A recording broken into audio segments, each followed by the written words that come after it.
2025లో postal శాఖ కొత్తగా ఉద్యోగ అవకాశాలను విడుదల చేసింది. నవంబర్ 21న ఇచ్చిన నోటిఫికేషన్ ప్రకారం స్టాఫ్ కార్ డ్రైవర్ పోస్టుకు 10వ తరగతి చదివిన అభ్యర్థుల నుంచి డిప్యూటేషన్ విధానంలో దరఖాస్తులు ఆహ్వానిస్తున్నారు.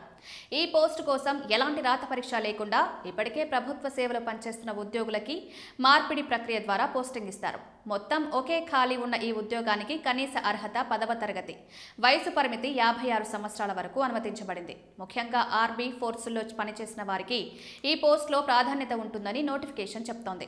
దరఖాస్తు చేసుకునేందుకు ఎలాంటి ఫీజు లేకపోయినా రిజిస్టర్ పోస్ట్ లేదా స్పీడ్ పోస్ట్ ద్వారా పత్రాలు పంపించాల్సి ఉండడంతో పోస్టల్ ఛార్జీలు మాత్రం వస్తాయి. ఈ నియామకం పూర్తిగా డిప్యూటేషన్ మార్గంలో జరుగుతుంది. అందిన దరఖాస్తులను షార్ట్ లిస్ట్ చేసి తర్వాత డాక్యుమెంట్ వెరిఫికేషన్ చేస్తారు. అర్హతలు తీరిన వారు నేరుగా పోస్టింగ్ పొందుతారు. ఎంపికైన స్టాఫ్ కార్ డ్రైవర్కు సుమారుగా నెలకు 30,000 జీతంతో పాటు ఇతర అలవెన్స్లు కూడా పొందే అవకాశం ఉంది. దరఖాస్తులు ఆన్లైన్లో మాత్రమే స్వీకరిస్తారు. ఫామ్ నింపి అవసరమైన సర్టిఫికేట్లు అటాచ్ చేసి గడువు తేదీ 2 ఫిబ్రవరి 2026 నాటికి పోస్టల్ శాఖకు చేరాలి. ఫామ్ పై గెజిటెడ్ ఆఫీసర్ సంతకం తప్పనిసరి. ఎందుకంటే ఇది డిప్యూటేషన్ పోస్ట్ కాబట్టి ఇప్పటికే ప్రభుత్వ విభాగంలో పనిచేస్తూ ఉండాలి.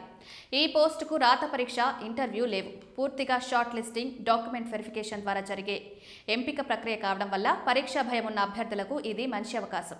వయసు పరిమితి 56 సంవత్సరాలు ఉండడం మరొక ప్రయోజనం. ఎందుకంటే ఎక్కువగా ప్రభుత్వ ఉద్యోగాల్లో ఇంత వయసు అనుమతించారు.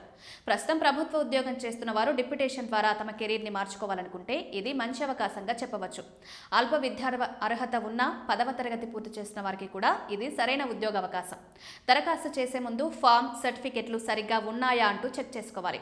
పోస్టు ద్వారా పంపే కవర్లు సమయానికి చేరేలా చూసుకోవడం ముఖ్యం. మీరు పనిచేస్తున్న ప్రస్తుత విభాగం నుంచి డిప్యూటేషన్కు అవసరమైన అనుమతుల గురించి ముందుగానే తెలుసుకోవడం మంచిది.